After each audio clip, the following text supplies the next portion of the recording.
वैष्णव की 3 निष्ठाएं बंधुओं। यदि आप वैष्णव हो तो जैसे स्कूल में पढ़ने वाले की यूनिफॉर्म होती है, ऐसे ही वैष्णवों की भी 3 यूनिफॉर्म है। पहली, कहीं भी अंग प्रत्यंग पर तुलसी का स्पर्श होगा, तुलसी की माला गले में, ये पहली वैष्णव निष्ठा। दूसरी वैष्णव निष्ठा होती है नाम निष्ठा।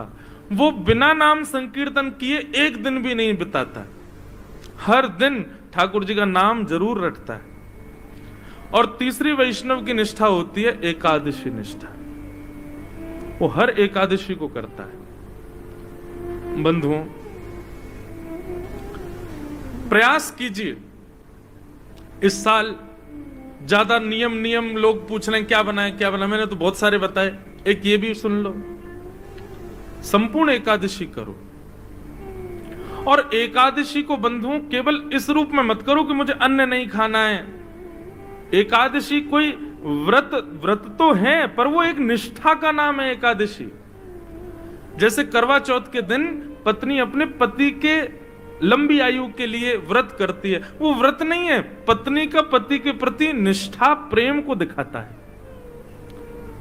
हमारे हिंदू वैदिक सनातन धर्म में कोई कन्या यदि एक करवा चौथ का व्रत विवाह के बाद ना रखे तो लोग बाग फिर कहते हैं अरे यार रखना चाहिए तुमको, वो सौभाग्य होता है, वो सौभाग्यवती मानकर के व्रत करती है। किसी भी, मुझे नहीं लगता कि हिंदू वैदिक बहन को विवाह के बाद करवा चौथ का व्रत रखने में भार पड़ता हो, बल्कि वो तो आनंद आता है उसको, वो और प्रसन्नता से करती है। वैसे ही वैष्णव को एकादशी करनी चाहिए। जैसे साल में एक बार करवा चौथ के लिए वो प्रसन्न होती है, सजती है, तैयार होती है और इतनी उसकी निष्ठा होती है कि आज करवा चौथ है, मुझे अपने पति की लंबी आयु के लिए व्रत करना है, ठीक वैसा ही उत्साह एकादशी के लिए होना चाहिए एक वैष्णव को। आज में अच्छा, नियम भी वही है। व्रत करने से क्या होता है बंधुओं बताओ? आप अन्न नहीं खाते, पूरे दिन अन्न नहीं खाते, फलाहार खाते, उसका प्रभाव क्या होता है? जिस दिन आप अन्न सेवन नहीं करते हो उस दिन आपकी एक दिन की आयु बढ़ जाती है।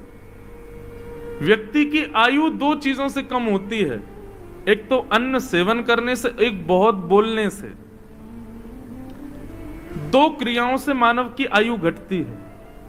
जो बहुत खाता है और बहुत बोलता है उसकी आयु कम होती है।